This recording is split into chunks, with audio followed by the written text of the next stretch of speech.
అవుతాయి. అప్పుడు సోదరులకు చెప్పేది ఏంటంటే రేపు రాబోయే రోజుల్లో కూడా ఈ రోజు కూడా కొట్టే పని పెట్టుకున్నాడు. ఇది కూడా జరుగుతుంది.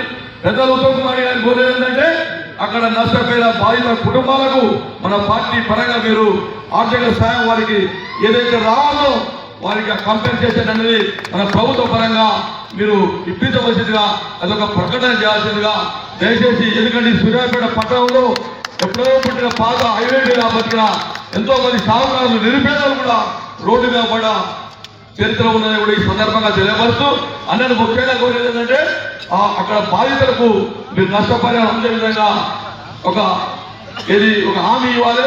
అదేవిధంగా ఆనాడు ఆ దౌర్జన్యకాండకు బాధ్యులైన అధికారులను కానీ వాళ్ళని విచారణ జరిపించి వారికి కూడా తగిన బుద్ధి చెప్పాల్సిన అవసరం కూడా ఉన్నదని కూడా ఈ సందర్భంగా తెలియపరుస్తూ, జగదీశ్వర్ రెడ్డి అనే వ్యక్తి మొన్న 2 సార్లు ఏదైతే మున్సిపల్ చైర్మన్ అభ్యర్థులను పెట్టుకున్నాడో మొన్న నామినేషన్లు 2 వార్డులలో చైర్మన్ అభ్యర్థులుగా నామినేషన్ అయ్యి ఎందుకు విత్డ్రా చేస్తున్నాయి అంటే జగదీశ్వర్ రెడ్డి మీద విశ్వాసం లేక గతంలో పోయిన మున్సిపాలిటీలో ఒక 5-6 మంది కాడ కోట్ల రూపాయలు తీసుకొని దగ్గర పెట్టుకొని ఇష్టానుసారంగా వ్యవహరించి ఆనాడు సాగుకారం చేయలేదు, రెడ్లను చేయలేదు, ఎవరు ఆయన ఇష్టానుసారం చేసి ఎంతో మందికి ఇవాళ ఆయన కాడ ఉన్న కొంతమంది కూడా ఆయన కాడ డబ్బులు ఇరికి ఏడైన భయానికి ఆయన తోటి ఉంటున్నారు తప్ప ఉన్నోళ్ళు ప్రేమతో నీడని వేసి తెలబడుతున్నాం.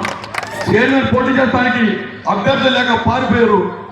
అంతకుముందు చేసిన చైర్మన్ ఇద్దరు కూడా వార్డు మెంబర్లు కూడా విద్యుత్ ఆయన సంగతి ఒకసారి గుర్తు చేస్తా ఉన్నాం. ఎందుకంటే ఆయన మీద అంత విశ్వాసం ఉంది ఆయన నాయకత్వం మీద. అటువంటి వ్యక్తి ఇక్కడ పరిపాలన సాగిస్తుడు. ఇంకో విషయం ఏంటంటే మొన్న జరిగిన గ్రామ పంచాయతీ ఎన్నికల్లో ఈ నియోజకవర్గంలో 116 సర్పంచ్ స్థానాలు ఉంటే 74 స్థానాలు కాంగ్రెస్ పార్టీ కైవసం చేస్తుంది. ఎందుకు చేస్తుందంటే గ్రామీణ ప్రాంతంలో రైతాంగానికి కాంగ్రెస్ పరిపాలన అందిస్తున్న 500 రూపాయల బోనస్ కానీ, సన్న బియ్యం విషయం కానీ, రేషన్ కార్డుల విషయం కానీ, ఇండ్ల విషయం కూడా 3500 ఇల్లు ఇచ్చిన విషయం కూడా కాంగ్రెస్ పార్టీ పదే చెప్తే ఉన్న ప్రజలు కూడా ఈ సన్న బియ్యం, ఈ 500 రూపాయల బోనస్, ఈ పథకాలను కూడా మన ప్రియతమ నాయకులు పౌర సరఫరా శాఖ మంత్రి ఉత్తమ్ కుమార్ గారి నాయకత్వంలో పెద్దలు రేవంత్ రెడ్డి ముఖ్యమంత్రి గారు ఆ 2 స్కీములు కూడా శాంక్షన్ చేయడంతో మాత్రమే మేము టికెట్ ఇవ్వడం జరిగింది. అందుకోసమే ఈరోజు మన విజయం ఖాయమైంది. ఇక్కడ నేను ఒకటే పరిచయం చేస్తున్నాను. ఇక్కడ మన ముందున్నది 46 వార్డు నుంచి చేయి గుర్తు మీద పోటీ చేస్తున్నా మన కాంగ్రెస్ పార్టీ చైర్మన్ అభ్యర్థి మొలిశెట్టి నివేదిక లక్షాధికారి అని చెప్పి అంటున్నాను.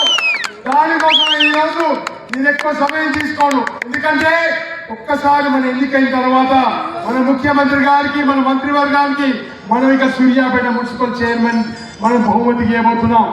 బహుమతి అయిన తర్వాత అన్నా మీ మీద బాధ్యత పెరుగుతుంది. ఆ రోజు వస్తాం మీ దగ్గరికి, రమేష్ అన్న నేను చైర్మన్ గారి దగ్గర తీసుకొని వస్తాం.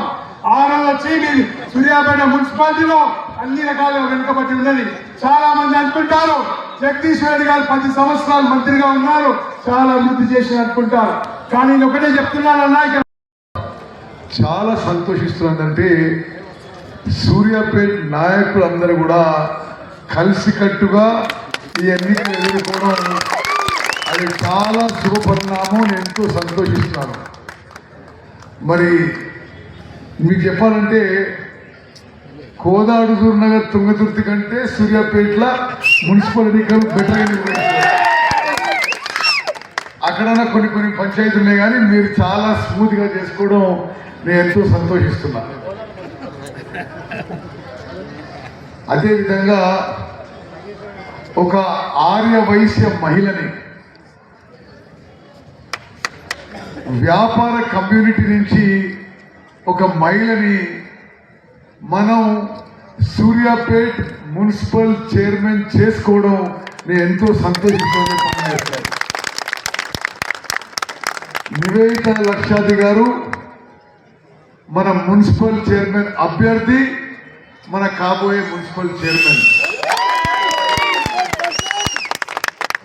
నేను కొన్ని రాష్ట్ర వ్యాప్తంగా విషయాలు తెలియజేసి మరి ఇక్కడికి వస్తాను. రాష్ట్ర వ్యాప్తంగా కాంగ్రెస్ పార్టీపై, కాంగ్రెస్ ప్రభుత్వంపై ఎంత పాజిటివ్ అట్మాస్ఫియర్ ఉందంటే, మేము కరీంనగర్ జిల్లాలో పర్యటించినా, నిజామాబాద్ జిల్లాలో పర్యటించినా చాలా స్పష్టంగా 11వ తారీఖున జరగనున్న మున్సిపల్ కార్పొరేషన్, మున్సిపాలిటీ 120 మున్సిపాలిటీల ఎన్నికల్లో సుమారు కాంగ్రెస్ పార్టీ క్లీన్ స్వీప్ చేయబోతున్నది.